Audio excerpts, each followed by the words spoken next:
Aujourd'hui, Zaroul se lance dans quelque chose de nouveau, les jeux de société.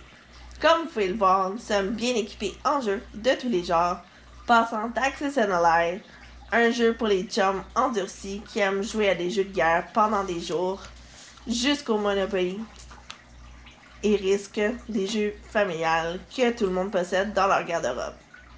Nous avons aussi la série complète de Century que nous adorons vraiment. J'aimerais aussi vous introduire au jeu Era Medieval Age qui n'est pas disponible en ce moment au Canada. Nous avons la chance d'avoir un exemplaire avec son extension. Bonjour tout le monde, j'espère que vous allez bien. Alors, n'oubliez pas, si vous ne faites pas partie de la famille de Zaroul, n'oubliez pas de vous abonner et cliquer un j'aime sur la vidéo si vous appréciez. Alors, aujourd'hui, nous allons vous présenter un jeu de société Era que j'adore, de Eggerspiel. Donc, je vais vous montrer un peu comment ça fonctionne, puis de ce que j'en pense. Alors, voilà. Nous avons eu la chance d'avoir le tapis de jeu, le collector set et le jeu en tant que tel d'un donateur anonyme avant la sortie officielle en Amérique du Nord. Salut maman! Merci beaucoup! Alors, ça permet vraiment le tapis de jeu de pouvoir placer tous les morceaux de façon à ce que ça ne s'éparpille pas là, sur la table un peu partout. C'est plus facile à jouer.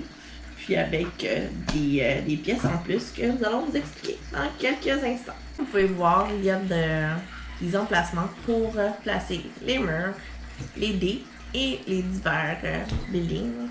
Donc, ça permet vraiment d'être bien placé et plus facile d'accès à se retrouver là, pour jouer.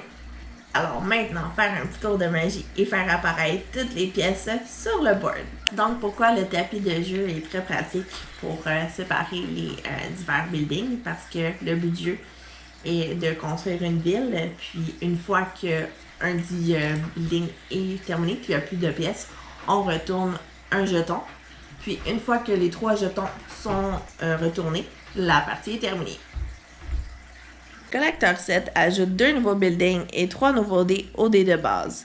Veuillez noter que les dés gris et noirs représentent la noblesse, les dés blancs et argent représentent le clergé, les dés bleus représentent la bourgeoisie et les dés jaunes représentent les paysans. Le jeu est basé sur la construction de bâtiments avec les ressources qu'on obtient avec les dés lancés. De plus, lorsqu'on a ces bâtiments qu'on obtient, on obtient également les dés en lien avec ça. Voici les plateaux de jeu que chaque joueur reçoit en début de partie. Le but du jeu est de faire un mur autour des établissements dans la cité. Donc, afin de faire le plus de points possible. Ça, c'est chez nous! Les joueurs lancent les dés afin d'obtenir les ressources, afin de construire les 10 buildings. Moi, j'ai du bois puis des épées.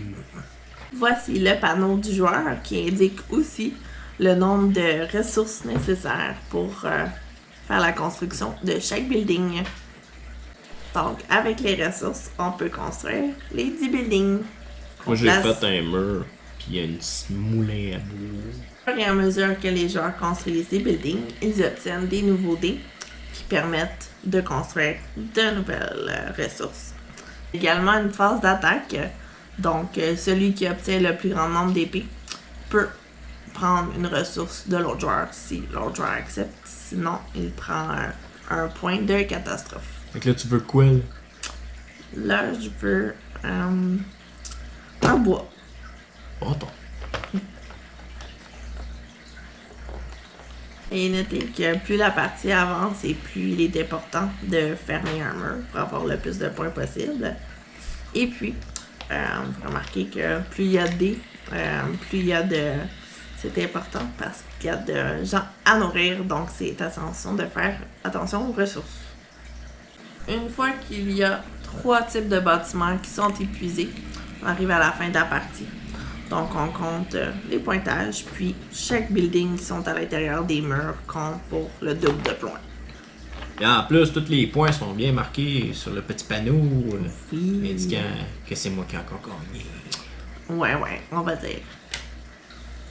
Era Medieval Age est un jeu de lancer de dés et de construction où on a la chance de voir la ville évoluer devant ses yeux. Et doté d'une mécanique à la Tetris et semer de petites embûches dues aux catastrophes obtenues suite au lancer de dés.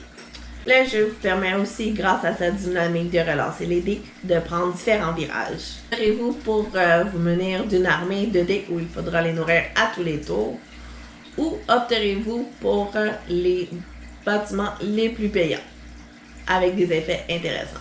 Serez-vous un seigneur accompli ou un duc déchu? Le pointage vous le dira. Le jeu est facilement accessible puisque tout se joue sur une planche devant nous, avec les dés facilement accessibles. Le tapis de jeu et la qualité des pièces en font un jeu très intéressant et avec un magnifique concept. Donc pour ce jeu, j'accorde une cote Zaroule de 4.5 sur 5. On se voit bientôt, à la prochaine!